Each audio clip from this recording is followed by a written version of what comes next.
तो सियासी लड़ाई अर्बन नक्सल पर आई। अर्बन नक्सल क्यों?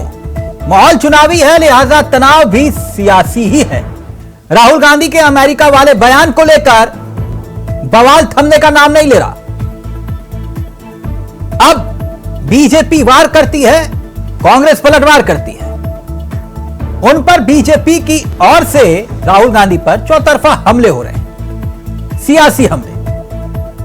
और अब इन सियासी हमलों के बीच देश के प्रधानमंत्री नरेंद्र मोदी ने भी राहुल गांधी और उनकी पार्टी को घेरा है, यानी कि कांग्रेस को, अपने ही सियासी अंदाज से। महाराष्ट्र के विदर्भ में देश के प्रधानमंत्री की रैली थी।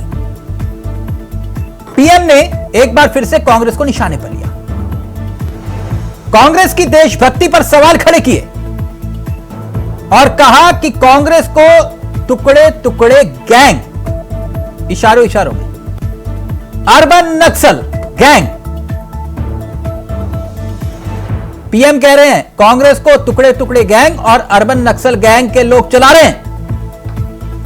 यह तो बात रही पीएम मोदी की, जो राहुल गांधी पर निशाने साध रहे हैं। और उनके नेता जिस अंदाज में अपनी बात को रख रहे हैं, उसको लेकर एक नया सियासी बवाल छिड़ा है। उस पर हम आगे आएंगे, लेकिन एक और दिलचस्प खबर है, और वो है यूपी के सियासत से। यूपी में क्या हो रहा है? यूपी में सियासी संग्राम छिड़ा है। पिछले 24 घंटे में समाजवादी पार्टी के सुप्रीमो अखिलेश यादव अपने सोशल मीडिया प्लेटफॉर्म पर पोस्ट कर रहे हैं। वो बीजेपी को निशाने पर लेते हैं, लेकिन सीएम योगी पर जिस अंदाज से सियासी तीर छोड़ रहे हैं, वो ट्वीट आपके सामने। अखिलेश यादव के इस ट्वीट पर सोशल मीडिया प्लेटफॉर्म एक्स पर लिखे इस भाषा पर उन्हें पाठ पढ़ाया जा रहा है। केशव प्रसाद मौर्य भी निशाना साध रहे हैं, डिप्टी सीएम। सवाल खड़े हो रहे हैं कि अखिलेश यादव खुद ही भाषा और मर्यादा की सारी सीमाएं लांघ रहे हैं। पहले मठाधीश, अब साधु संत, और फिर उसके बाद यह नया बवाल। जानते हैं क्या लिखा है?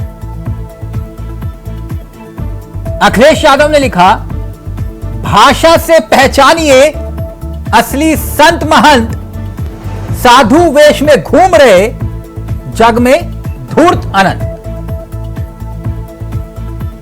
अब इसी भाषा को लेकर संत समाज ने भी अपनी नाराजगी का इजहार किया है। साधु वेश में घूम रहे जग में धूर्त अनंत। तो सवाल यह कि आखिरकार अखिलेश यादव ऐसे बयान दे क्यों रहे हैं? यानी पीएम मोदी, एक बार फिर से उसी पहली खबर पर आते हैं। पीएम मोदी कांग्रेस का ही एक मतलब है झूठ, धोखा। पीएम कह रहे हैं कांग्रेस में देशभक्ति की आत्मा दम तोड़ चुकी है। पीएम यह भी कह रहे हैं कि कांग्रेस में नफरत का भूत दाखिल हो चुका है और कांग्रेस को टुकड़े टुकड़े गैंग के लोग चला रहे हैं। देश की सबसे बेईमान पार्टी है कांग्रेस, सबसे भ्रष्ट परिवार कांग्रेस का शाही परिवार। वैसे आपको बता दें, इससे पहले जो सियासी बवाल हुआ था, याद होगा आपको, यह लेटर वॉर चल रहा था। नड्डा ने खड़गे साहब को चिट्ठी लिखी, बीजेपी अध्यक्ष ने पूछा कि राहुल गांधी का क्यों बचाव कर रहे हैं आप? राहुल गांधी की किस बात पर कांग्रेस को गर्व है, यह भी बता दीजिए। भारत विरोधी के साथ गलबैया करते हैं आप, क्यों? पाक प्रस्त के साथ खड़े होते हैं राहुल गांधी, क्यों? यह वो चिट्ठी है जो नड्डा साहब ने लिखी खड़गे साहब को। देश के तोड़ने वालों से समर्थन मांगते हैं आप, आरक्षण खत्म करने की मंशा जताते हैं आप। कांग्रेस ने पीएम मोदी को 110 गाली दी, इसका जिक्र भी जेपी नड्डा ने अपनी चिट्ठी में किया। और उससे पहले खड़गे साहब ने भी चिट्ठी लिखी थी। खड़गे साहब ने जो चिट्ठी लिखी पीएम मोदी को, उसमें कहा गया कि बीजेपी और सहयोगी दलों की भाषा हिंसक है, राहुल गांधी को आतंकवादी कहा जा रहा है, यह गलत है। भारतीय संस्कृति अहिंसा, सद्भाव और प्रेम की है। घृणा फैलाने वाली शक्तियों से चलते बापू इंदिरा राजीव की शहादत हुई। मगर ऐसा नहीं है कि यह सियासी बयानों का तूफान और उससे जुड़ा हुआ विवाद, क्योंकि याद होगा आपको विवाद शुरू हुआ था उस बयान को लेकर जिसमें रमनीत सिंह बिट्टू केंद्रीय मंत्री राहुल गांधी को देश का नंबर 1 आतंकवादी बता रहे थे। उसके बाद से एक नया बवाल शुरू हुआ। हर नेता के एक एक करके बयान आने शुरू हुए। त्रिवेंद्र सिंह जो पूर्व विधायक हैं बीजेपी के, उन्होंने यह तक कह दिया कि आने वाले टाइम में वही हाल होगा जो दादी का हुआ। एक ने कहा जो संजय गायकवाड़ शिवसेना विधायक, राहुल गांधी की जीप काटने वाले को 11 लाख का इनाम। एक विवादित बयानों की फहरिस्त है। आज इसी मुद्दे पर करेंगे चर्चा। हमारे साथ जुड़ेंगे मेहमान, लेकिन पहले आपको सुना रहे कुछ बयान जो पीएम मोदी ने कहे और अखिलेश यादव कैसे अब सफाई दे रहे हैं। साधु संत नाराज हुए तो उनका कहना यह है कि हम साधु संतों पर कभी कुछ बोलते ही नहीं। बयान सुनिए, वार भी पलटवार भी, और फिर सीधा रुक करें अपने मेहमानों की तरफ। कांग्रेस के लोगों की भाषा, उनकी बोली विदेशी धरती पर जाकर उनके देश विरोधी एजेंडे, समाज को तोड़ना, देश को तोड़ने की बात करना, भारतीय संस्कृति और आस्था का अपमान करना, ये वो कांग्रेस है जिसे टुकड़े टुकड़े गैंग और अर्बन नक्सल के लोग चला रहे हैं। आज देश की सबसे बेईमान और सबसे भ्रष्ट कोई पार्टी है तो वो पार्टी कांग्रेस पार्टी है। देश का सबसे भ्रष्ट परिवार कोई है तो वो कांग्रेस का शाही परिवार है। कांग्रेस नेशनल कॉन्फ्रेंस की पोल खुद पाकिस्तान ने खोल दी है, यानी कांग्रेस नेशनल कॉन्फ्रेंस यहां पर पाकिस्तान का एजेंडा लागू करना चाहते हैं। ये मोहब्बत की दुकान के नाम पर नफरत का सामान बेचने की उनकी पुरानी नीति है। इनको वोट बैंक के अलावा कुछ नहीं दिखता है। ये जो अजीब सी बातें प्रधानमंत्री हल्के स्तर पे जाकर करते हैं, जिस दिन हमारी सरकार बनेगी उस दिन हम पूरी जांच करेंगे कि ये रिश्ते हैं क्या भारतीय जनता पार्टी के पाकिस्तान से, और करनी पड़ेगी। जब भारतीय जनता पार्टी मुसीबत में होती है, पाकिस्तान जरूर उनके समर्थन में आ जाता है, तो कुछ तो ऐसा है। राहुल गांधी की जो विभाजनकारी नीतियां हैं, विदेशी धरती पर जाके भारत का अपमान करना है, लोकतंत्र खत्म हो गया है कहना है, हमारे सिख भाई पगड़ी नहीं पहन सकते हैं, कड़ा नहीं पहन सकते हैं। मैं पंजाबी होने के नाते यहां कड़ा पहना खड़ा हूं। गर्व है हमें पगड़ी पर, गर्व है हमें इस कड़े पर। यही विविधता है जिसको नरेंद्र मोदी जी आगे बढ़ाते हैं और आप झूठा प्रचार करते हैं। हमारे कभी किसी साधु संत ऋषि मुनि आचार्य किसी के बारे में हम समाजवादियों ने कभी टिप्पणी नहीं की होगी। हाँ, हम लोगों ने टिप्पणी जो की है वो मठाधीश मुखर्जी जी पे टिप्पणी की, अगर की होगी तो, वरना हम लोग कभी किसी पे टिप्पणी नहीं करते। हम सबको पूजनीय मानते हैं, हम उनका सम्मान करते हैं, लेकिन अगर मठाधीश में ही अगर किसी को शिकायत है तो बताओ, हमारे मुख्यमंत्री जी तो मठाधीश मुख्यमंत्री हैं, तो इसमें क्या खराब बात है? इसमें भी शिकायत है क्या? तो चलिए सीधा रुख करेंगे अपने मेहमानों की तरफ। आपको बता दें हमारे साथ इस कार्यक्रम का हिस्सा जो मेहमान हैं वो आपकी स्क्रीन पर है। नवीन शर्मा जी बीजेपी चेहरे हैं, समर सिंह हमारे साथ कांग्रेस के चेहरे हैं, आशीष चौधरी जी हमारे साथ इस कार्यक्रम का हिस्सा समाजवादी पार्टी के चेहरे हैं, अनिल गर्ग साहब राजनीतिक विश्लेषक इस कार्यक्रम का हिस्सा बन चुके हैं। आप सभी का बहुत बहुत स्वागत है। सबसे पहले नवीन जी आपसे इस चर्चा की शुरुआत करना चाहूंगा, इजाजत है? बिल्कुल बिल्कुल। नवीन जी, पीएम मोदी का बयान सुना आपने? जी हाँ बिल्कुल। अर्बन नक्सली, जी कौन है अर्बन नक्सली? अब देखिए, ये तो पूरा देश जानता है। नहीं, मैं नहीं और जानता, ये- बताइए आप। देखिए, कांग्रेस पार्टी अर्बन के साथियों के साथ मिलकर जो देश के अंदर टुकड़े टुकड़े करने का जो सद्भावना लेकर निकल रही है ना, हाँ, वो कहीं ना कहीं पूरा देश जानता है कि और ये कांग्रेस टुकड़े टुकड़े पार्टी- गैंग कौन है जिसका जिक्र देश के प्रधानमंत्री कर रहे हैं? अब देखिए, ये तो सभी को पता है कि पाकिस्तान इसके साथ खड़ा है। जब पाकिस्तान के विदेश मंत्री इनके पक्ष में आके बात कर रहे हैं और नेशनल कॉन्फ्रेंस और नेशनल कांग्रेस के साथ बैठ के इनके संबंध हैं, तो नहीं, ये कहीं ना कहाँ कहीं है? तो- टुकड़े टुकड़े गैंग है कहाँ? देखिए, टुकड़े टुकड़े गैंग का हालात आप पहली बात समझ लीजिए हाँ। कि ये जो देश के अंदर अभी हमारे यहाँ गणेश पूजा हुई, हमारे यहाँ लोग श्रद्धा से गणेश पूजा उनकी पूजा अर्चना करते हैं और इन्हीं के द्वारा, इन्हीं के शिष्य द्वारा निकलते हुए लोग पत्थर मारते हैं, पत्थर फेंकते हैं। तो ये क्या है? क्या कांग्रेसियों ने पत्थर फेंके? कांग्रेसी, मैंने कांग्रेसी को नहीं कहा, इनके साथी हैं। हाँ। ये जो पत्थर फेंकने वाले लोग इनके साथी हैं भाई। नहीं नहीं, अर्बन ये- नक्सली कौन है? मैं अर्बन नक्सल का मतलब क्या होता है? देखिए, अर्बन नक्सल तो ये है जो हमारे दबे कुचले लोगों को इन्होंने भड़का के किसी तरीके से जो शिक्षा में पीछे रह गए उनको इन लोगों ने देश विरोधी गतिविधियों में नहीं, लिप्त करा आपने के- अर्बन नक्सल शब्द का इस्तेमाल किया, तो अर्बन नक्सल कहते किसको है? मैं इतना जानना चाहता हूँ। तो आपको ही पता है, मुझे पता है, अब खुल के कौन किसी देशवासी के हिसाब से तो नहीं बोलना चाहिए, मगर नहीं नहीं, जो आप आज- बताइए ना, अगर अर्बन नक्सली आप कह रहे हैं कि ये कांग्रेसी अर्बन नक्सली हैं, टुकड़े टुकड़े गैंग है, तो अर्बन नक्सल कहते किसको है? अब देखिए, जो भी देश के अंदर गतिविधियां होती हैं, जो सनातन धर्म हिंदू विरोधी गतिविधियां कौन करता है? सर, इसमें टुकड़े-टुकड़े सनातन गैंग के धर्म की लोग बात ही कहां से आ गई? आप अर्बन नक्सली की बात कर रहे हैं। अब देखिए, अर्बन गैंग है इनका, जो कांग्रेस के समर्थन में हमेशा काम कर देता है, फ्रंट में कांग्रेस कभी नहीं आती, ये इनके ही लोग सर, आप आकर- कंफ्यूज कर रहे हैं। अर्बन नक्सल का मतलब ये होता है सनातन धर्म के खिलाफ। अब सीधी सी बात है, देखिए, सनातन धर्म के जो त्योहार है उसमें पत्थर कौन फेंक रहा है? ये टुकड़े टुकड़े गैंग करने वाले लोग ही तो फेंकते हैं। सर, आप कह रहे हो कि ये आतंकवादी नंबर 1 है, आपके नेता बोल रहे हैं ना कि राहुल गांधी आतंकी नंबर 1 है, देखिए बोल रहे हैं ना? तो- इनको जेल में क्यों नहीं डालते? देखिए, सबसे पहली चीज है वो नहीं, हमारे इतना विपक्ष बताइए, के अगर ये नेता- आतंकवादी हैं तो जेल में क्यों नहीं डालते राहुल गांधी को? अब देखिए, उनका एक संदेश मैं जरूर आपको बताना चाहूंगा।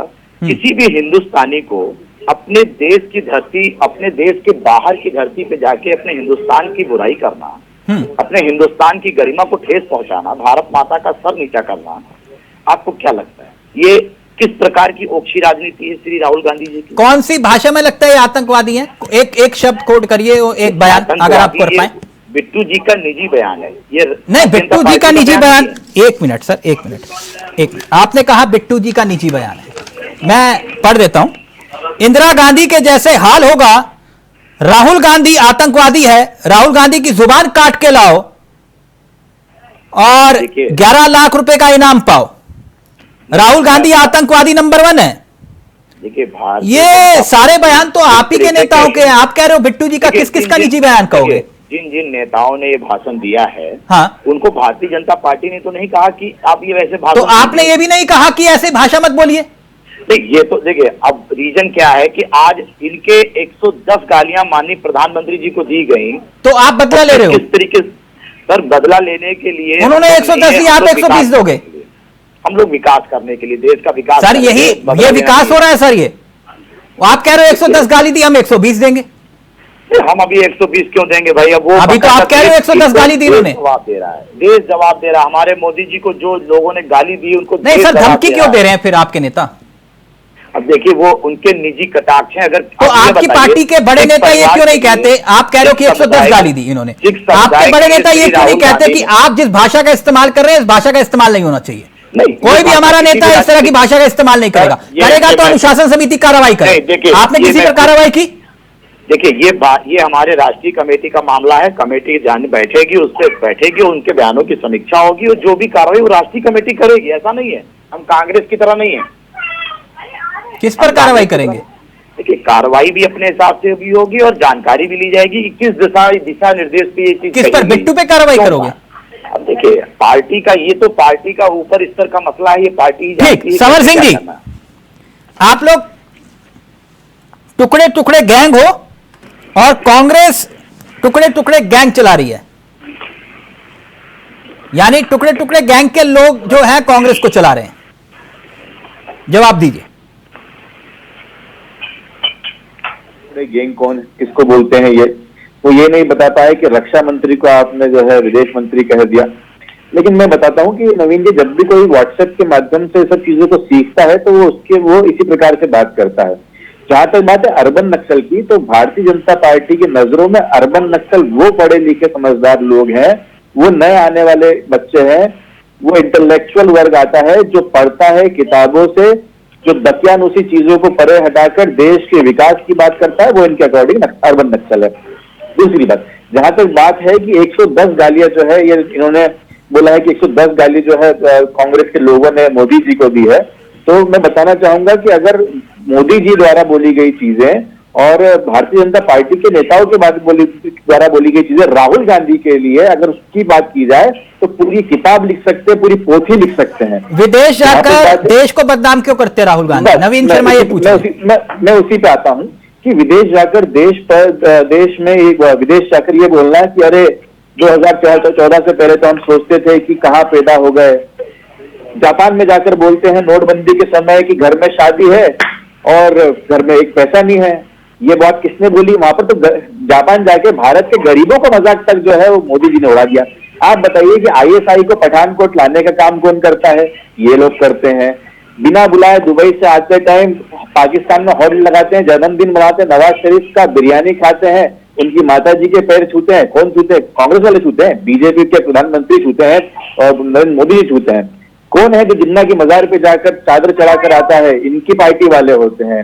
कौन है वो लोग जो आतंकवादियों को कांधार तक छोड़ने जाते हैं? ये लोग हैं वो। तो ये आप देखिए कि जो पाकिस्तान से प्रेम है वो इन लोगों का है।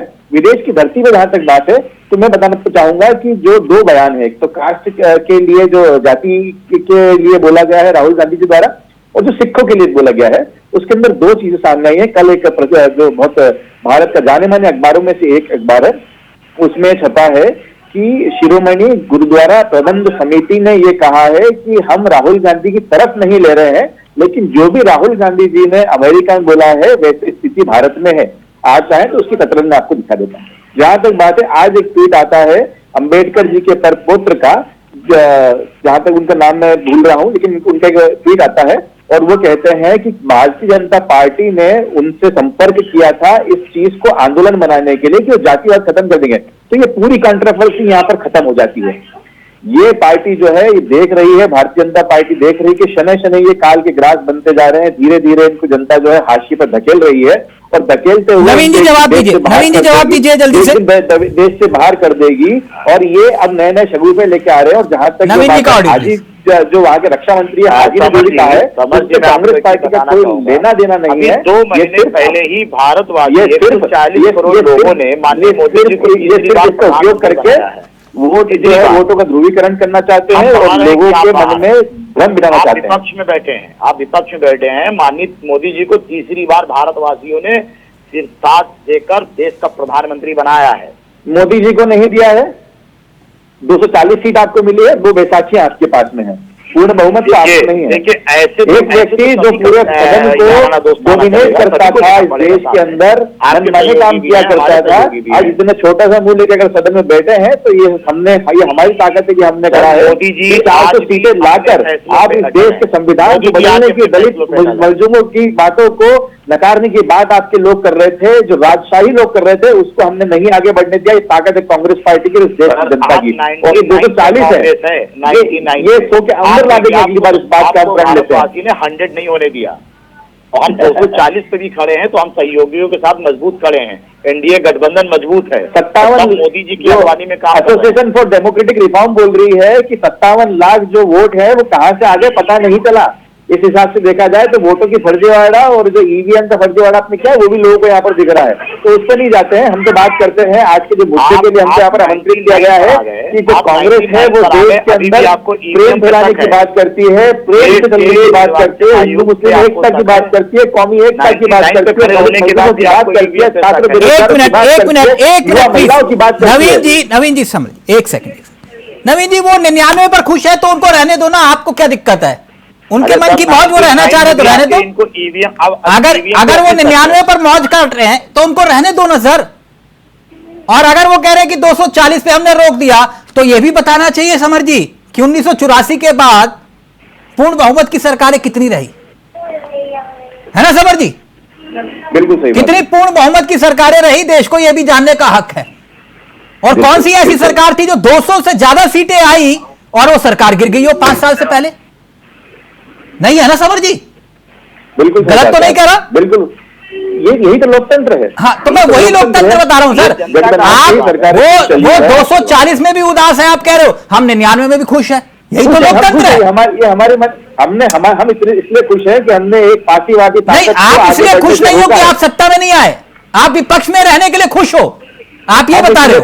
हम इसलिए खुश हैं कि हमने एक पार्टीवादी ताकत को आगे बढ़ने नहीं दिया, संविधान के साथ खिलवाड़ नहीं करने दिया। सर मैं तो एक प्रैक्टिकल बात कहता हूं। अभी आपने ईवीएम का जिक्र किया, अगर आप लोगों को इतनी ज्यादा समस्या है ईवीएम को लेकर, तो एक फ्रंट पर एक मोर्चे पर आ जाइए। इतनी बोलने की हिम्मत रखिए कि इसी ईवीएम से अगर चुनाव होगा तो हम चुनाव नहीं लड़ेंगे। बिल्कुल आएंगे एक दिन, है ना? एक दिन आएंगे नहीं, एक दिन होता तो तभी। अब जैसे वन नेशन वन इलेक्शन का था, तो आप लोगों को बोलना चाहिए था ये वन नेशन वन इलेक्शन हुआ तो हम चुनाव नहीं लड़ेंगे। बोलने की हिम्मत है आप लोगों में? नहीं है, है ना?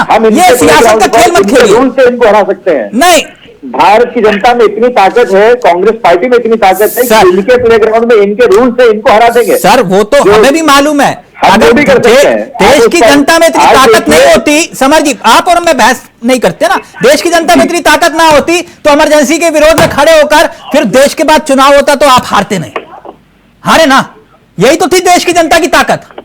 बिल्कुल सही बात है। और इमरजेंसी के लिए हमारे नेताओं ने कई बार सार्वजनिक मंच पे माफी मांग चुके हैं। तो सर अब बात खत्म करिए सर, फिर वो 84 ही याद आता ना, छोड़ दीजिए। आशीष जी, बाकी सब तो ठीक है। आशीष जी, ये अखिलेश यादव जी आजकल बहुत आक्रामक हैं, सियासत में होना चाहिए, लेकिन अखिलेश यादव जी कह रहे हैं, चलिए वहां पे तो राहुल गांधी और मोदी जी जो हैं सियासी तीर इशारों में साध रहे हैं, आप लोग तो खुला खेल फर्रुखाबाद टाइप का।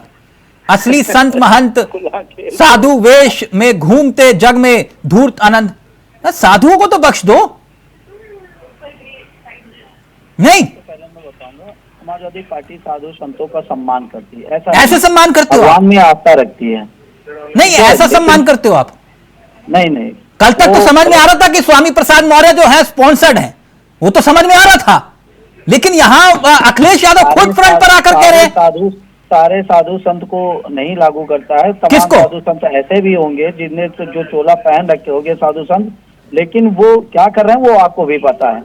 ऐसे साधु संत छिड़ जाएंगे जो इसका कह रहे हैं, जो साधु संत अच्छे उनका हम लोग सम्मान भी करते हैं। हम लोग हमेशा समाजवादी पार्टी विकास की बात करती है, समाजवादी पार्टी रोजगारों। आप कह रहे हो, आपने पढ़ा अखिलेश जी ने जो लिखा, असली संत महंत साधु वेश में घूमते जग में धूर्त आनंद। किसको कह रहे हो आप? ये जिनके ऊपर मुकदमे लगे हैं, सरकार आने के बाद मुकदमे वापस ले लिए जाते, इससे आप क्या समझ सकते हो? कई डिप्टी सीएम से लेके सीएम के लेके लोगों के लेके मुकदमे वापस किए गए। आपके नेताओं पर मुकदमे नहीं हुए? आपके नेताओं पर मुकदमे हुए कि नहीं? नहीं, बिल्कुल हुए, लेकिन सरकार अपने मुकदमे वापस ले रही। कितनी आश्चर्यजनक की बात है, जो लोगों पे फर्जी मुकदमे लगाए जा रहे हैं। तो ये संत महंत धूर्त होते हैं?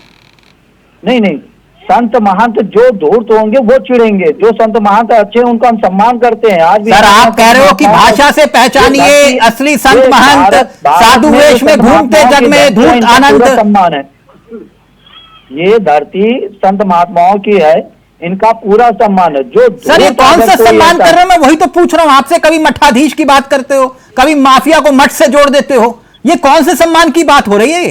किसी व्यक्ति के लिए अगर बोला गया वो सारे साधु संत पे आप लोग अगर लागू कर रहे हैं तो ये गलत बात। तो सर गोरखपुर में बुलडोजर कहां जाएगा, बता दो कहां जाएगा?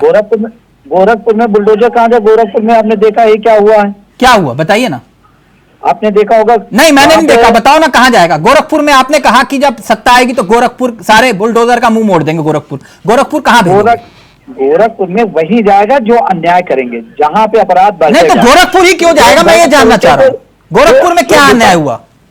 नहीं, गोरखपुर में क्या अन्याय हुआ? देख रहे हैं ना, वो बताने की जरूरत नहीं, सरकार आएगी तब उनको पता चल जाएगा। नहीं तो बताओगे नहीं तो पता कैसे चलेगा कि गोरखपुर में कहां जाएगा? सरकार जब आएगी तो पता चल जाएगा गोरखपुर में कहां जाएगा बुलडोजर। बताने की जरूरत नहीं है अभी। अच्छा, गोरखपुर में कहां जाएगा ये नहीं बताओगे आप? नहीं, बताने की जरूरत नहीं, वो जब बुलडोजर पहुंचे। गोरखपुर का मतलब क्या है समझते हैं आप? जी, गोरखपुर का मतलब क्या है समझते हैं आप? बिल्कुल समझ रहे हैं, बताइए मुझे भी। गोरखपुर में माननीय योगी जी का क्षेत्र है सर, यही तो आप लोगों की सोच है कि गोरखपुर योगी आदित्यनाथ जी का क्षेत्र है। जी जी जी। गोरखपुर का मतलब समझते हैं आप? गोरखनाथ मठ का मतलब समझते हैं आप? बिल्कुल, मठ का पूरा सम्मान है, लेकिन अगर मठ में गलत तरीके से लोग अगर रह रहे हैं, गलत तरीके से लोगों को वहाँ शरण दी जा रही है, तो उसका सम्मान थोड़ी किया जाएगा। मठ में गलत तरीके से लोग रह रहे हैं? अरे तमाम ऐसे मठ में आपने साधु संतों को आपके टीवी न्यूज चैनल के माध्यम से हम लोगों ने देखा और सुना, पब्लिक ने भी देखा है। आशीष जी थोड़ा संयम बरत लो, थोड़ा संयम। आशीष जी, कितने नवीन जी व्यक्त करना चाह रहे, फिर अनिल जी आ रहा हूं आपके पास। कितने साधु संत लोग। जी, अपने शब्द वापस लीजिए। आप मठ, गोरखपुर मठ के बारे में क्या शब्द कह गए हैं? क्या कह गए? मठ के अंदर किस चीज की बात कर रहे हैं? नहीं, किसी भी मठ में अगर कहीं अराजक तत्व के लोग हैं, कह रहे हैं कि उसका गोरखपुर हम मठ लोग में क्या विरोध चल रहा है? करेंगे। साधु संत का पूरा सम्मान है, लेकिन कोई साधु संत का वेशभूषा पहन के, कोई साधु संत का वेशभूषा पहन के, ये तो साधु संतों का भी अपमान है। प्यार के स्नेह के साथ हैं। नहीं, आप और आप साधु संत का भी अपमान है। आपने क्या जो बताया है? असली साधु संत हैं, जो असली साधु संत हैं, आप उनका अपमान कर रहे हैं आप लोग। आपके चीफ आदरणीय श्री अखिलेश यादव जी का संदेश आप पढ़िए ठीक से। उन्होंने कहा क्या है? नहीं, हम पढ़ रहे हैं, आप सोचिए, किसी साधु साधु संत के सम्मान के खिलाफ उन्होंने नहीं बोला। मैं अनिल जी के पास जाऊं, एक मिनट। आशीष जी रुकिए ना, मैं तो साथ के साथ चैप्टर, मैं उधारी नहीं रखता। एक मिनट रुकिए आशीष जी, मैं उधारी नहीं रखता, मैं साथ के साथ निपटा देता हूं। फिर उधारी रखना बहुत दिक्कत वाली बात है।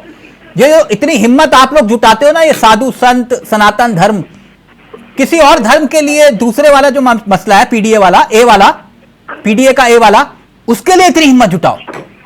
एक बार एक शब्द तो बोलो है। नहीं, समाजवादी पार्टी ना एक बार एक शब्द बोलने की हिम्मत जुटाओ। पार्टी हर हिंदू मुस्लिम सबका सम्मान। सर, ये एक सम्मान की बात कर रहा हूं। जितना आप साधु संत और सनातन धर्म को लेकर इतना खुल के बोलते हो, एक बार हिम्मत जुटाओ, एक बार दूसरे धर्म के लिए हिम्मत जुटाओ, एक बार जुटाओ। होते तो साधु संत का वेशभूषा पहन, एक बार बोल दो मदरसे में हो रहे काम को लेकर हम बुलडोजर चला देंगे। एक बार हिम्मत जुटाओ, बोलो ना। फिर सर तन से जुदा, संत तन से जुदा, है ना, हो जाएगा ना। सर तन से जुदा, इस टाइप के नारे सुनोगे ना, फिर आप नहीं बोलोगे। आप गलत नहीं आप नहीं बोलोगे मदरसे को लेकर, उसको जेल भेजो। अगर आप मदरसे को लेकर नहीं बोलोगे आशीष जी, जो आप अभी मठ को लेकर बोल गए, मदरसे को लेकर नहीं बोल पाओगे। नहीं बोलो ना। अगर कहीं अवैध है या किसी सर तन से जुदा अगर शब्द बोल रहा तो उसे आप क्यों नहीं जेल भेजो? कौन उसे रोक रहा? सर रहने दीजिए, ये कम से कम इतनी भाषा की मर्यादा रखिए। आपने गोरखपुर मठ जो हजारों लोगों का, लाखों लोगों का श्रद्धालु स्थल है, आपने क्या शब्द बोला? गोरखपुर के मठ का अनिल गर्ग, एक मिनट। किसी साधु संत का अपमान होगा तो हम भी उसके खिलाफ हैं। आशीष जी, अभी तो आपने मान सम्मान कर दिया। सम्मान करते हैं। आपके मान सम्मान तो तब भी दिखाई दे रहा था। स्वामी प्रसाद मौर्य जी रोज कह रहे थे रामचरितमानस को लेकर और साधु संतों को लेकर, तब भी आप लोग बैठ के ताली बजाते कहते बहुत मजा आ रहा है ना। तब भी आप लोग कहते बहुत मजा आ रहा है, बहुत सही बोल रहे हैं स्वामी जी। नहीं, हाँ, किसी के व्यक्तिगत चीजों पे हम नहीं कह सकते हैं। बाकी वो सर, वो व्यक्तिगत नहीं था, पार्टी के महासचिव के पद पे थे वो, और आपके नेता को रोज पूछा जाता था, वो कहते थे कि नहीं कोई दिक्कत नहीं, कंटिन्यू, प्लीज कंटिन्यू। क्या समझ रहे हैं आप? जनता को पता नहीं चलता क्या?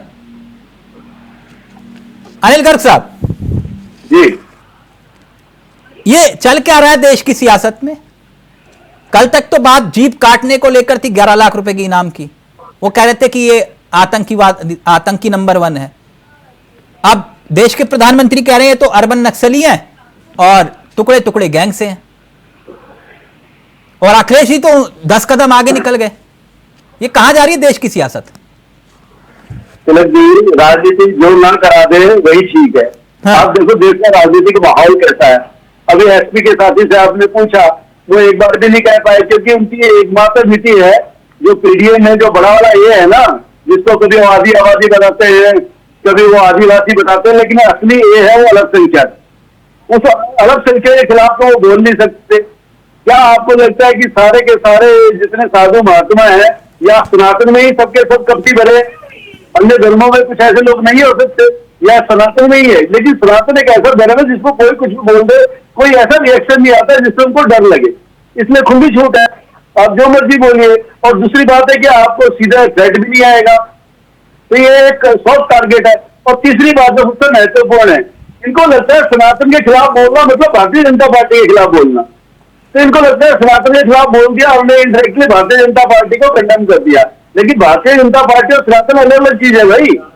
सनातन तो एक शाश्वत धर्म है, एक संस्कृति है, भारतीय संस्कृति है, उससे आप खिलाफ बोलते हो। नहीं, अखिलेश जी कहना क्या चाह रहे हैं? भाषा से पहचानिए असली संत महंत, साधु वेश में घूमते जग में धूर्त अनंत, कहना क्या चाह रहे हैं?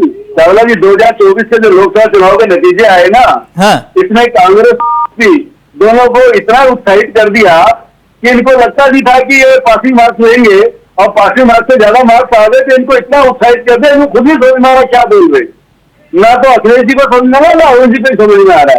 अब राहुल जी ने जो सिखों को लेके अमेरिका में बयान दिया, उसमें कोई भी एक सिख सहमत हो सकता है क्या? हिंदुस्तान में किसी शख्स को कड़ा पहनने में मनाही है? नहीं। क्या गुरुद्वारा जाना में मनाही है? नहीं। तो बोल कैसे दिया? समझ में नहीं आ रहा, क्या खा के बोला, क्या पी के बोला भाई? नहीं, समझ में आया आपको? ये हिंदुस्तान में एक होता है, सिख भी वो धर्म है जिसके मानने वाले को इतनी लंबी चौड़ी कृपाण लेके देश के जो बहुत सिक्योरिटी वाले लोग हैं उनके साथ जाना करूंगा मैं यहाँ पर। नहीं समझ आपकी कितनी भी हिम्मत से दाव दे दूंगा, लेकिन इस बात को आपको आवश्यकता नहीं है। बिल्कुल गुरुद्वारा देश में सिखों की ऐसी हालत ना थी ना होगी, अगर कभी हुई होगी तो 84 में हुई होगी। सिखों को अपनी पहचान बचाने के लिए, बनाने के लिए छुपाया होगा, अपनी जान बचाने के लिए, वरना कभी सिखों की ऐसी हालत नहीं है देश में कि उनको कड़ा नहीं पहनने दिया जाता, उनको गुरुद्वारे नहीं जाने दिया जाता, ऐसा नहीं है। और एक बात बहुत समझिए, आपको एक झूठ का एक मैं आपकी बात का खंडन करता हूँ, सिक्कों का नहीं है, सिक्कों का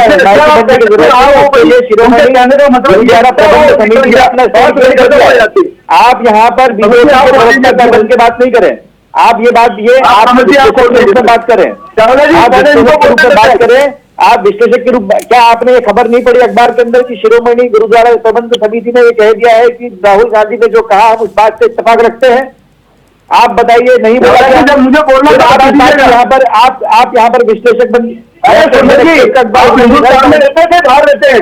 आप मुझे एक सिख को पकड़ के लाओ जो कहता मुझे गुरुद्वारा जाने से रोक, आप तो ये गुरुद्वारे कैसे? अरे शिरोमणि आपको समझ नहीं आएगा, आप क्या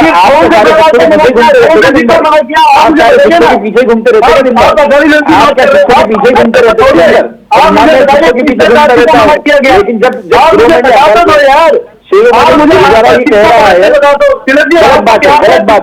गलत बात है आपकी, गलत बात है करके साहब, गलत बात है, झूठी बात है, आप झूठ बोल रहे हैं, आप झूठ बोल रहे हैं, आप झूठ बोल रहे हैं, समझिए आप झूठ बोल रहे हैं। आपको शर्म नहीं आती? गुरुद्वारा प्रबंध समिति में गुरुद्वारा समर्थन दिया है तो आप कौन होते हैं बीच में बोलने वाले सिखों के समाज के और दूसरे लोगों के? आपको जब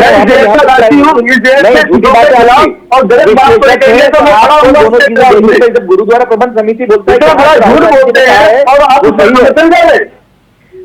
जब सिखों के धर्म गुरुओं ने ये बोल दिया, जब सिख धर्म गुरु ने क्या बोल दिया, आप झूठ बोल रहे हैं, आप झूठ बोल रहे हैं, आप लेके क्या आप लेके आओ, किसी सरदार जी को किसी गुरुद्वारा फिर कैसे झूठ बोलते हैं आप? कैसा विश्लेषण कर रहे हैं? अखबार पढ़िए, अखबार पढ़िए, अखबार पढ़ के क्या करेंगे? गुरुद्वारा प्रबंध कैसी बात है? अरे चिल्ला क्यों? मुझे बता देना, जरूरत नहीं पड़ती, जरूरत नहीं पड़ती। एक मिनट अनिल जी, समर जी एक मिनट समझिए। देखिए, जब मैं अनिल जी एक मिनट, समझ जी अगर अनिल जी कह रहे हैं, एक मिनट रुकिए ना, एक मिनट रुकिए सर। अनिल जी कह रहे हैं किसी एक व्यक्ति को सामने पेश कर दीजिए, तो कर देना चाहिए आपको कि इनको जो है गुरुद्वारे जाने से रोका गया, इन्होंने कड़ा पहन रखा था, इन्होंने पगड़ी पहन रखी, इनको रोका गया। एक बंधु बता दो, एक व्यक्ति है, कोई दिक्कत नहीं है। सिखों के पीछे दोनों में घूमते फिरते रहते हैं। अनिल जी जाते हैं, आप अगर इतनी बड़ी बात, अगर किसी धर्म के ऊपर टारगेट करके बोल रहे हैं आपको, तो वो बताना चाहिए आपको। इसको बोलता है अपन नक्सलवाद कि गलत आदमी के गलत बात का गलत आदमी समर्थन करना, इसको बोलता है। उसके धर्म ने, उनके खुद के धर्म गुरुओं ने उनके आप क्यों मना किया गया? आप झूठ बोल रहे हैं। समर मेरी बात सुनिए, अपनी बात पूरी रखूंगा। समर जी, मैं एक बात कहना चाह रहा हूं कि क्या राहुल गांधी को यह नहीं कहना चाहिए था, अगर वो किसी एक धर्म के नाम लेने की बजाय ये कहते कि भैया कुछ धर्म को, प्रतीकों को पहनने से मना किया जाए। धर्म खतरे में यहाँ पर, या फिर हिंदू धर्म भी खतरे में है, यहाँ पर मुस्लिम नहीं, वो तो आप लोग जब चाहे तब पूरा खतरे में है। ये चीज देखना चाहिए। सियासत में ना जाने कितनी बार आप लोगों ने खत्म कर दिया है ना, धर्म को खतरे में डाल दिया, फिर चुनाव के बाद फिर जिंदा हो जाता धर्म। तो छोड़ दो उसको, बात को। मैं को खतरे में डालकर वोट लेने का काम जो है भारतीय जनता पार्टी ने, मैं आपसे कह रहा हूं कि एक उदाहरण तो आप लोगों को पेश करना चाहिए ना कि इनको रोका गया, एक उदाहरण। देखिए, ये जो बात है, ये प्रतीकात्मक बातें होती हैं कि अच्छा। इतने जो है वो लगे हुए हैं। अब ये अलीगढ़ के साथ जब मैं बता रहा हूँ कि जब वही तो बात अनिल जी कह रहे थे, आप इतना गुस्सा हो गए उनपे, और वो कह रहे हैं एक उदाहरण नहीं है आपके पास। अरे तो मैं सिखों के पीछे ढूंढना घूमता हूँ कि बता दूं कि तो सर आपको तो फिर बोलने का हक भी नहीं है, आप फिर धर्म को भी बोल रहे हो। जब किसी नहीं, आपने घूमते ना, रुको एक मिनट, समर जी रुको, आपने घूमते किसके पीछे क्या है? कौन सा धर्म खतरे में नहीं है इस देश में? समर जी आप जिस व्यक्ति से बात कर रहे धर्म कभी खतरे में नहीं होता। होल्ड पर रखा है, ठीक, खतरे में भारतीय जनता पार्टी डाल देती है। अच्छा, आप लोग जब चाहे तब मौज करें मन की, भैया जिस धर्म को चाहे उसको खतरे में डाल दो। अरे हमने कौन सा गाली बक दी किस धर्म को? हमने किसको खराब कहा बताइए? ना हमने हिंदुओं के खिलाफ कुछ बोला, ना सिखों के खिलाफ कुछ बोला, ना ईसाइयों के खिलाफ कुछ बोला, ना हिंदू किसी के खिलाफ हम नहीं बोलते। बेवजह विवाद हो गया। प्रगति, हम इस देश की प्रगति चाहते हैं। नवीन जी रिएक्ट करना चाह रहे हैं, फिर आशीष यादव के पास। नवीन जी, पूरा जितना भी घटनाक्रम दिख रहा है ना आपको, नवीन जी घटनाक्रम दिख रहा है, राहुल जी के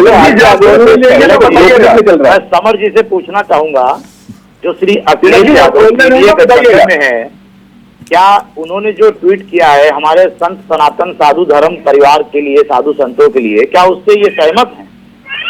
जी, मैं बताना चाहूंगा कि मैं कुछ हिंदू धर्म से अभी आपने कहा कि मैं सम्मान की बात लेकिन सुनिए, आप ये बताइए, पीडीए गठबंधन के नेता हैं, रावण क्या बनकर आया था सीता माता का हरण करने के लिए? देखिए, रावण क्या बनकर आया था सीता माता का हरण करने के लिए? रावण क्या बन के आया था सीता माता का हरण करने के लिए? अरे रामायण तो क्या भारतीय जनता पार्टी का ट्रेडमार्क है क्या? राहुल गांधी जी, रामायण तो क्या भारतीय जनता पार्टी की बकौती है क्या? देखिए ये देश हमारा है, धर्म हमारा है, हम हिंदू है। और आप सुनिए इस बात को कि रावण क्या बन के आया था नवीन जी? सर, ये जो 4-5 बाबा जेल के अंदर बैठे हुए हैं हरियाणा में और दिल्ली में, ये क्या बनकर आए थे? अरे संत बनकर आए थे, जो रेप कर रहे हैं लड़कियों का, जेल के अंदर पड़े हुए हैं। भारतीय जनता पार्टी उनको छोड़ती है, हरियाणा में चुनाव आ जाता है तो पीछे 8-8 बार जो है वो लेते हैं। ठीक है, अब आप इस बात को रावण का, तो आप लोगों को इस बात का जवाब दे दीजिए। अखिलेश यादव जी, देखिए मैं वैसे तो समाजवादी पार्टी का, मैं अधिकृत प्रवक्ता नहीं हूँ समाजवादी पार्टी का, लेकिन फिर भी आपको बताना चाहूंगा, आपकी जानकारी के लिए आपको व्हाट्सएप पे जानकारी नहीं मिली होगी, जो मैं आपको किताबों की बताता हूँ। रावण क्या बनकर आया था? रावण क्या बनकर आया था सीता माता का हरण करने के लिए? अब आपको रावण क्या बन, आपको यही नहीं पता भारत की, और कितने बाबाओं के ऊपर केस चल रहे हैं भारत के अंदर, ये बताइए आप रावण की ही बात क्या? कल राम की बात नहीं जो है, आप राम की बात नहीं करेंगे, आप रावण की ही बात करेंगे। अरे आपके पास जवाब नहीं है, रावण की आपके पास जवाब नहीं है, आपके पास जवाब राम की बात करते हैं। छोटा सा मैंने पूछा, हम राम की बात करते हैं। अखिलेश जी के ट्वीट पे आपके क्या? राम जो दलितों के घर पे शबरी के बेर खा लेते हैं, हम उनकी बात करते हैं। वो जो कि उनको नदी मार रहा है, हम उसकी बात करते हैं। अनिल गर्ग जी कुछ रिएक्ट करना चाह रहे हैं, अनिल गर्ग साहब कुछ रिएक्ट करना चाह रहे हैं। अनिल जल्दी से, फिर आशीष जी आपके पास के ऊपर बैठा लेटा हुआ इससे भी ज्ञान प्राप्त करने की बात करते हैं। एक मिनट, अनिल गर्ग साहब रिएक्ट करना चाह रहे हैं। गर्ग साहब जल्दी से, फिर आशीष जी आपके पास। तिलक जी, मैं ये कह रहा था कि राहुल जी ने गलती से बोल दिया, उसका बचाव करने की जगह अगर कांग्रेस पार्टी ये स्टैंड लेती है, अगर उन्होंने कुछ बोला है तो हम उसके पक्ष में नहीं है, और सिखों को पूरी यहाँ सम्मान सोच है, तो एक ही झटके हम बात कर सकते हैं। लेकिन उसको रफू करने के चक्कर में इतना रायता फैला रहे हैं, उनको समझ नहीं आती है जाता है। एक दूसरी बात रफू कर दिया, आपने कहा अर्बन नक्सल क्या है, अर्बन नक्सल की आप बात कर रहे थे, दिल्ली में जाके बाहर से टुकड़े टुकड़े होंगे, उस रैली में आप ज्वाइन करते हैं तो वो अपने नक्सलवाद के साथ खड़े होते हैं। जब आपको याद होता है आप झूठ बोल रहे हैं, समझिए आप वो बोलना तो आप बोल रहे, कांग्रेस पार्टी कौन आदमी था? जी मैं ऐसे बात नहीं करता हूँ, या तो आप इनको बोल लीजिए या मुझे बोल लीजिए। अरे तो आप झूठ बोलेंगे तो कैसे बोलने देंगे आपको? आप बताइए कांग्रेस पार्टी का कौन आदमी था? और कन्हैया कुमार भी थे अगर, तो उन पर आज तक चार्जशीट क्यों नहीं दाखिल हुई है? जेल में क्यों नहीं डाला आपने उनको? डाली, हम साथ में खड़े आपके। देश के टुकड़े करने की बात करें, अभी तक वो नहीं कर पाया आप। कितने साल हो गए? आपने सुनने की शक्ति नहीं है ना, जब आप बोलते हैं मैं बोलता नहीं हूँ। झूठ तो बिल्कुल नहीं सुनेगा, झूठ तो बिल्कुल नहीं सुनेगा, नहीं सुनिए झूठ, मेरे को नहीं बोलना जरूरत नहीं आपका, झूठ बोलने नहीं सुनेगा। अगर ऐसे बात करनी तो बात नहीं होगी। साहब सच पे अपनी बात रखिए प्लीज, एक मिनट समझ जी, उनकी बात करना चाहिए जी। अगर किसी में सुनने की शक्ति नहीं है तो बात कैसे समझ में आएगी? अपनी बात रखिए। नेशनल एडवाइजरी कमेटी, उसके सदस्य कौन कौन थे, जिसकी चेयरमैन सोनिया गांधी थी, वो उस कमेटी की सिफारिशें क्या क्या थी? आप मुझे बताइए। याकूब मेनन और गिलानी जी को जब बात जरूरी थी याकूब मेनन और अफजान के लिए, तो रात को 12 बजे सुप्रीम कोर्ट का खटखटाने दरवाजे किस पार्टी के नेता कहते हैं कि इनको फांसी नहीं होनी चाहिए? अर्बन नक्सलवाद की बात कर रहे हैं ना, जो पढ़े लिखे आदमी देश विरोधी ताकतों के साथ खड़े होते हैं उसको अर्बन नक्सलवाद कहा जाता है। और यह कौन लोग खड़े होते हैं आप देख लीजिए। जब आप जम्मू कश्मीर में आज प्रचार कर रहे हैं, आपकी भाषा नस्ल कांग्रेस की भाषा में पाकिस्तान को समर्थन मिलता है। वैलिड पॉइंट गर्ग साहब, वैलिड पॉइंट। एक मिनट समर जी, 370 को लेकर आपका स्टैंड क्या है? नेशनल कॉन्फ्रेंस कह रहे हैं कि हम आएंगे तो इसको हटा देंगे 370। कांग्रेस के मैनिफेस्टो में कहीं पे भी 370 का कोई जिक्र नहीं है ना, हमने उसको हटाने की कोई बात नहीं। तो फिर नेशनल कॉन्फ्रेंस के साथ आपका गठबंधन है कि नहीं है? अरे तो बीजेपी से पूछ रहे हैं, इन्होंने भी तो महबूबा मुफ्ती के साथ नहीं, महबूबा मुफ्ती के साथ अब ये पूछे कि तुमने जो है 2014-15 में क्यों गठबंधन किया था। मैं पूछ रहा हूँ आज की बात, आप कह रहे हो कि इतिहास खंगोल। मैं आपसे ये पूछ रहा हूँ आपका स्टैंड क्या है? वो कह रहे हैं कि सत्ता में आएंगे तो हम हटा देंगे। कांग्रेस पार्टी ने महिलाओं को पैसा देने की बात करी है, युवाओं को रोजगार देने सर मैं पूछ रहा हूँ 370 को लेकर स्टैंड क्या है? आप घुमा रहे हो। 370 पे कांग्रेस का कोई स्टैंड नहीं है, कोई स्टैंड ही नहीं है, जैसा है यथावत है, कोई स्टैंड नहीं है आप लोगों का। लेकिन जो आपके साथी है वो कह रहे हैं कि हटा देंगे, आप अलग हो वो अलग है, यानी कॉमन इमीग्रेंट रूल प्रोग्राम नहीं है आपका। कांग्रेस सरकार बिल्कुल अलग है कि अब जिस प्रकार से चंद्रबाबू नायडू अपने राज्य में जाते हैं और जो है सब्सिडी देते हैं हज के ऊपर, और जो मुसलमानों को घर बनाने के बाद, तो क्या हमको ये पूछना चाहिए कि जहां पर एक तरफ भारतीय जनता सर मैं 370 की बात कर रहा हूँ समर जी, आप तो घुमा रहे हो मुझे। मैं घुमा नहीं रहा हूँ, मैंने आपको क्लियर बोल दिया धारा 370 पे हमारा कोई स्टैंड नहीं है। हम सिर्फ सर यही तो दिक्कत है कि देश के आजाद होने के बाद आपका कोई स्टैंड ही नहीं था 370 पे, लेकिन अब तो कोई स्टैंड लीजिए ना कि भाई आप नेशनल कॉन्फ्रेंस के साथ है या नहीं है। देखिए हमारा हम कोई भी 370 के बारे में हमने कोई इसमें हमारे मैनिफेस्टो में नहीं लिखा गया है। मैं जम्मू कश्मीर उन्होंने लिखा है कि नहीं लिखा? आपके गठबंधन सहयोगियों ने उन्होंने लिखा है? लिख सकते हैं, वो कुछ भी लिख सकते हैं, उनकी आजादी है। वो कहेंगे कि हम कश्मीर को बेच देंगे, उनके साथ खड़े हो जाओगे। हम ऐसा तो उन्होंने बोला नहीं ना, हम उनके साथ खड़े हुए। नहीं तो इसका क्या मतलब हुआ 370 का? क्या राज्य के पास अधिकार है वो खत्म कर देगा? ये तो वहां के लोगों को सोचना चाहिए जो वोट दे रहे हैं। आप भूत हो ना भविष्य, अब कोई खत्म नहीं कर पाएगा। ठीक है कोई बात नहीं है ना, कोई बात ही नहीं। अब आप अतीत हो गए 370। हाँ तो हमने उसके ऊपर तो उनको भी समझाइए, अपने सहयोगियों को भी समझाइए। समर जी, आशीष जी, ये गर्ग साहब कह रहे हैं कि एक बार भी आपने कभी भी दूसरे धर्म को लेकर नहीं कहा। देखिए ये क्या मतलब, ये क्या मसला है कि सिर्फ साधु संतों को ही टारगेट करोगे? माननीय जो अखिलेश यादव जी साधु संत के बारे में बोले, आप लोग गलत तर्क पे जा रहे हैं। देखिए तमाम असली जो साधु संत हैं उनके और नकली साधु संत कुछ वेशभूषा पहन के घुस जाते, उसमें देश का भी अपमान होता, साधु संत का भी अपमान होता। अगर वो ये कहते उदाहरण के तौर पर, जैसे उन्होंने लिखा कि भाषा से पहचानिए असली संत महंत साधु वेश में घूमते जग में धूर्तान, अगर वो लिखते भाषा से पहचानिए असली मौलाना संत महंत मैं सुनिए क्या, मौलाना साधु वेश में घूमते जग में धूर्तान, तो मौलाना भी तो हो सकता था।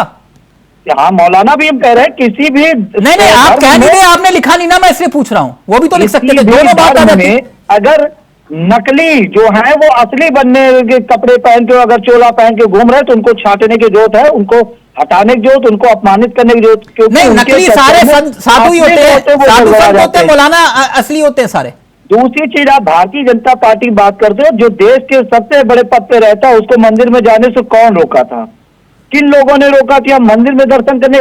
आज भी ऐसे तमाम मंदिर है जिसमें जो एससी वर्ग के लोगों को उनका अपमान सहना पड़ता है, मंदिर में नहीं जा पाते। वो देश का राष्ट्रपति सबसे बड़ा होता है, उसको आप लोगों को पता होगा कौन से मंदिर में नहीं जाने दिया गया, किन पुजारियों ने नहीं जाने दिया, क्यों नहीं जाने दिया? नहीं रोक रहा, आप तो चले जाओ। अरे राष्ट्रपति जी को क्यों रोका गया? मैं आपकी बात कर रहा हूं, आपको तो किसी ने नहीं रोका। उनको चले जाओ, दर्शन करो। नहीं, राष्ट्रपति उनको क्यों बनाया गया? अपमान करने के लिए बनाया गया? आप भी तो दर्शन करने जा सकते हो, आप भी चले जाओ, क्या दिक्कत है? कोई रोक रहा है क्या? बिल्कुल नहीं। तो आप बोलिए नवीन जी टिकट बुक करवा देंगे, मैं बोलता हूँ नवीन जी को, एक बार चले जाओ। सबसे बड़ा राष्ट्रपति नहीं जा सकता। हनुमानगढ़ी के यू टर्न मत लेना, बस सीधा चले जाना। वहां नहीं जाएंगे, राष्ट्रपति को क्यों नहीं जाने देंगे? मैं कह रहा हूँ वहां पे जाकर बोलो ये बात। आज भी देश के अंदर जात पात धर्मवाद इन पे चुनाव भारतीय जनता पार्टी लड़ती। कभी धर्म आप बोल रहे हो, आप कह रहे हो धर्म ये लेकर आ रहे हैं, मुंह से आ रही है। विकास के नाम पे कभी वोट नहीं ये लड़ना चाहती भारतीय जनता पार्टी। ये हमेशा धर्म को लेके आ जाते, धर्म के आड़ में चुनाव लड़ना चाहते। धर्म क्या करते हैं?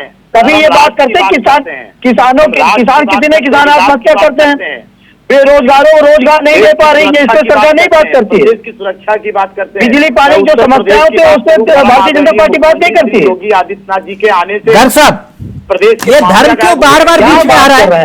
ये चुनाव आते ही धर्म बीच में आ जाता है। देखिए अपीजमेंट की राजनीति जिसको कहते हैं इसलिए कहते हैं, ये फार्मूला बहुत पहले से चला और ये फार्मूला अब से नहीं चला। करो ना, समाजवादी पार्टी ने 2 लाख लोगों को रोजगार दिया, भारतीय जनता पार्टी ने 5 लाख लोगों को रोजगार दिया। अगर समाजवादी पार्टी ने 10,000 किलोमीटर रोड बनाई तो भारतीय जनता पार्टी 20,000 किलोमीटर रोजगार बनाई। अगर समाजवादी पार्टी ने 2 मेडिकल कॉलेज डाले तो Bharatiya Janata party 20 medical college, इस पर कम्पिटिशन करो ना, करो ना, चले जाते वैसा ही मिले पत्र था कुछ नहीं। अच्छा बिजली दो, माननीय जवाहरलाल नेहरू जी स्थायी तौर पर वो कोई कारण नहीं था कि विनय पत्र में ऐसी कोई शर्त थी। तो और जब बिजली पानी रोजगार किसान के मुद्दों पे आप तो बात करोगे नहीं तो आप धारा लेके आ जाओगे। पूछ रहे हैं कि आप धारा 370 के पक्ष में है नहीं, कांग्रेस धारा 370 के पक्ष में थी, पक्ष में है और मौका मिलेगा तो धारा 370 दोबारा लाने के लिए मेहनत भी करेगी। आप समझिए से वैसे ही पूछ रहे, कांग्रेस का स्टैंड बिल्कुल क्लियर है इस बारे में कि वो धारा 370 चाहती है, नहीं तो अब जो हटाने का बिल आया तो उसका विरोध नहीं करती कांग्रेस। तो ये कोई गलत बात नहीं है, आप 370 रखना चाहते हैं, अपना स्टैंड क्लियर है तो ठीक है, आपका अपना स्टैंड है, जनता बताएगी स्टैंड ठीक है या गलत, लेकिन आपका स्टैंड है। दूसरी बात आप कह रहे हो बार बार धर्म की, आप पीछे पूरे आजादी से आप उठा के देख लीजिए, जो ये गठजोड़ पीडीए बताया गया है ना, ये गठजोड़ अखिलेश शब्दावली अवधि है, लेकिन ये गठजोड़ पीछे चला आ रहा है कि आप अल्पसंख्यकों को मिलाइए, आप SC/ST को मिलाइए और वोट लेके 33-35% वोट लीजिए और सरकार बनाइए। प्रॉब्लम जहां आई जहां जातिगत टूट के जब पूरा का पूरा सनातन राम मंदिर के पक्ष में खड़ा हुआ और इसका फायदा भारतीय जनता पार्टी को हो गया। आपको एक चीज और बताता हूँ, भारतीय जनता पार्टी ने जब राम मंदिर का समर्थन शुरू किया था तो इस पे धार्मिक का सांप्रदायिकता का दाग लगाकर इसको दूर कुछ खोया भारतीय जनता पार्टी ने, अंततः इसको बहुत कुछ मिल भी गया। अब मिल गया तो सब कुछ चाहता है हम भी बना लें, और जब लोग भारतीय जनता पार्टी को कोस रहे थे तो ये चक्कर है धर्म का जो मैं समझता हूँ आजादी से शुरू हुआ और शायद जब तक देश चलेगा तब तक चलेगा। ठीक, नवीन जी मुझे एक बात बताइए, चलते चलते मैं एक बात समझना चाह रहा था आपसे कि राहुल गांधी ने सिखों को लेकर जो कहा वो सही कहा या गलत कहा? 2 घटनाएं बहुत महत्वपूर्ण हो जाती हैं। 2 घटनाएं, एक मिनट नवीन जी, राहुल गांधी ने किस संदर्भ में कहा ये तो राहुल गांधी बताएंगे, लेकिन 2 घटनाएं हैं जिससे मुझे लगता है कि देश भूल रहा है, देश को याद दिलाना बहुत जरूरी है। पहली घटना आपको याद होगी पश्चिम बंगाल की, जहां पर एक सिख पुलिस का अधिकारी जिसे बीजेपी नेताओं ने, जो आरोप है कि बीजेपी नेताओं ने खालिस्तानी कहा था, याद आया? तब उसी सिख ने कहा था कि मैंने पगड़ी पहनी है, आप मुझे खालिस्तानी बोल रहे हैं। एफआईआर भी दर्ज हुई थी उस मामले में, और आप ही के नेता थे ना। पहली घटना। दूसरी घटना, किसान आंदोलन के दौरान तमाम सिख धरने पर बैठे हुए थे, तब उन्हें खालिस्तानी बोला गया। किसने कहा था नवीन जी? किसने कहा था? देखिए, सबसे पहले मैं आपको बताना चाहूंगा। नहीं, पहले ये बताइए उन्हें खालिस्तानी किसने कहा था? भाइयों के लिए हमारे जो किसान आंदोलन है वो किसान, पारिवारिक किसान समाज, किसान के लिए था। मगर जो उसकी ताकतें थी, उसके पीछे जो लोग खड़े थे, वो गंदी सोच के खड़े थे। कौन थे? उसके पीछे, देखिए, उसके पीछे जो खालिस्तानी लोग जो कहीं ना कहीं दूसरे देश में बैठ के खालिस्तानी थे, वो जो धरने पर बैठे थे वो खालिस्तानी थे। यही तो बात राहुल गांधी बोल रहे हैं, जो आप बोल रहे हैं। सर, जो धरने, यही बात तो राहुल गांधी कह रहे हैं नवीन जी, जो बात आप कह रहे हैं। जो हमारे धरने, यानी जो सिख है वो खालिस्तानी है, किसान भाई थे। मगर नहीं, किसान भाई, आप सर वही बात तो राहुल गांधी कह रहे हैं। मैंने आपके सामने दो घटनाएं रखी, कोशिश करते हैं आपके सामने नवीन जी, मैंने दो घटना रखी। ये दोनों घटना है क्या काल्पनिक है? ये हुई ना इसी देश में। देखिए, हमारे देश के अंदर किसान, पश्चिम बंगाल में एक सिख को खालिस्तानी बोला, आप ही के नेताओं पे आरोप लगे। और किसान आंदोलन के दौरान सिख धरने पर बैठे हुए थे, बकायदा उन्होंने पोस्टर दिखाया कि हम टेररिस्ट नहीं है, हम खालिस्तानी नहीं है, हम किसान है। और आपके नेता खुले तौर पर उन्हें आतंकवादी और खालिस्तानी बोल रहे होता है वो। मगर जो देश विरोधी गतिविधि करते हैं दूसरे देश से बैठ के, जो हमारे भोले भाले किसानों को यूज करते हैं, वो कहीं ना कहीं देश विरोधी गतिविधियों में शामिल होते हैं। तो आपने कानून वापस क्यों लिए? अब देखिए, किसानों के हित में हमारे मोदी जी का विचार है। और जो तो उन्होंने तो कहा कि ये पवित्र आंदोलन था। देखिए, देश के जो भी विकास के लिए सही होता है वो देश के कैबिनेट और देश के प्रधानमंत्री के विचारों को अपने समझ रखते हैं। ये घटना हुई थी ना, ये दोनों घटना मैंने काल्पनिक तो नहीं कही नवीन जी? देखिए, मैं आपकी बात को काल्पनिक नहीं कह रहा हूं। और इस बात पे, जैसे कि वो बंगाल वाले सिख परिवार के लिए जो भी चीजें भाजपा के जिन लोगों ने कहा, मैं नहीं समझ सकता कि क्यों कहा, और मैं उसकी निंदा भी करता हूँ। हमें किसी धर्म, वही तो बात, फिर राहुल गांधी गलत कहाँ हुए? देखिए, राहुल गांधी जी का काम ये है कि वो अपने देश की बुराई दूसरे देश में जाके करते हैं। आप ये बताइए, आपके नेताओं ने कभी बाहर जाके कुछ नहीं कहा? अरे सर, देखिए, अब हम देश विरोधी में अपने एक धर्म को टारगेट बना के किसी दूसरे देश में जाके बोले तो गलत है ना सर। ठीक है सर, आप इसी देश में ये कह दो कि भैया हम तो कपड़े से ही आतंकवादियों को पहचान लेते हैं, तो फिर वो भी है ना। दंगाई कौन है? कपड़ों से ही पहचाने जाते हैं सर। नहीं नवीन जी, खैर देखिए, दंगा करने वाले का दंगा करने, फाइनल कमेंट आपका। कोई धर्म, कोई जात नहीं होता, कोई धर्म जात है। दंगा करने वाला आतंकवादी का किसी धर्म जात से मतलब नहीं होता है। आतंकवादी का कोई धर्म जात नहीं होती सर, वो देश का विरोधी होता है और देशद्रोह होता है। वो धर्म जात होता है। एक मिनट समर जी जी, आपके राजस्थान कांग्रेस के अध्यक्ष हैं गोविंद सिंह जी, वो ये कह रहे हैं कि रवनीत बिट्टू राजस्थान आकर बताना, घुसने नहीं देंगे, धमकी दे रहे हैं। इस प्रकार के अराजक व्यक्ति को एक प्रदेश में नहीं घुसने देना, तो उसमें अगर ये कहना कि तुमको घुसने देंगे तो क्या गलत है? अच्छा। आपके घर में अगर कल से कोई आतंकवादी घुस जाए या कोई ऐसा व्यक्ति घुस जाए तो आपके परिवार, अरे मैं आपको एक उदाहरण दे रहा हूँ तिलक जी, आपकी बात मेरे उसमें मत डालिए। अगर कोई ऐसा व्यक्ति है जो वांछित है, अवांछित है, जिसको घर में नहीं बुलाना चाहिए, जिसको आने नहीं देना चाहिए, तो उस प्रकार का काम गलत। देखिए, रोकना नहीं रोकना वो तो भविष्य में मालूम चलेगा। धमकी देंगे, आप भी धमकी दोगे?